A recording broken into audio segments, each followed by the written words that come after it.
Time now for a look at today's French newspapers, and I'm joined for our press review by Elena Casas. Elena, thanks for joining us.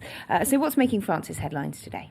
Well, it's Nicolas Sarkozy and above all his handling of the economy and a recent row with the unions that's making all the front pages. Of course, the idea of outsourcing and trying to bring jobs back to France, jobs that a lot of companies have moved abroad, has become central to the French election campaign.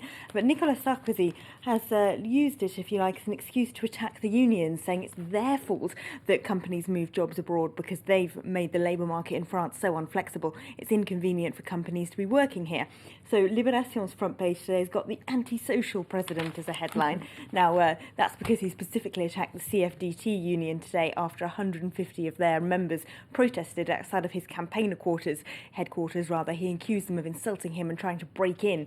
Now, the protesters were steel workers from a factory in Florange, which is run by ArcelorMittal. That's a multinational, of course, and after they bought up the company, they were planning to move all of those jobs abroad. Now, the president himself has promised to bring them back to France, so that factory has become rather a cause célèbre, but he has now attacked the unions. He's trying to according to him, the unions are not legitimate representatives of the workers. He sort of split them into two, saying, I'm talking directly to the workers, the unions only represent themselves. Now, Les Echos points out today that he did actually start out with quite a good relationship with the unions when he became president. He did make some effort to move towards them, but now, especially since the reform of retirement in 2010, he's managed to turn them quite strongly against him. So they reckon if he's elected for another 5 years, the possibility of demonstrations and social unrest is pretty high.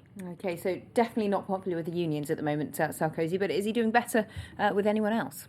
Well, not really, not according to Le Parisien's front page at least. They've got Hollande 56, Sarkozy 44 in their latest poll prediction for the final round. Of course, they've worked this out by doing number crunching, essentially, by looking at the people who are going to vote for candidates other than Hollande and Sarkozy and working out in what direction their votes might go in the second round. So they reckon 80% of voters for Jean-Luc Mélenchon, the far-left candidate, will vote for Hollande, but on the far right, only about a third of Marine Le Pen's voters will vote for Sarkozy, with more than a third of them choosing to abstain instead. Now, Le Parisien in their cartoon mocks the president with this. They've got a couple of advisors saying to the president, well, at least you will get to the second round, but they don't have much hope for him beyond that. But I think it's probably Le Monde in their cartoon who make the most pertinent point about this, because they've got Hollande kind of carrying Mélenchon on his back, looking rather burdened by him. Sarkozy there trying to carry Marine Le Pen, and François Bayrou, the centrist candidate, equally burdened, but by himself. Now, the point, though, here is quite clear, having to win over the voters of those extremist candidates, Jean-Luc Mélenchon on the left and Marine Le Pen on the right. It means the moderate candidates are being pushed forward more into left and right extreme positions, making it harder for them to win over centrist voters in the middle. If indeed they do exist, of course, François Bayrou looking a bit burdened in that picture. He's not doing terribly well in the polls at all. Okay, and just briefly, let's look at some international news. They're also talking about Mali on the front page of Le Monde.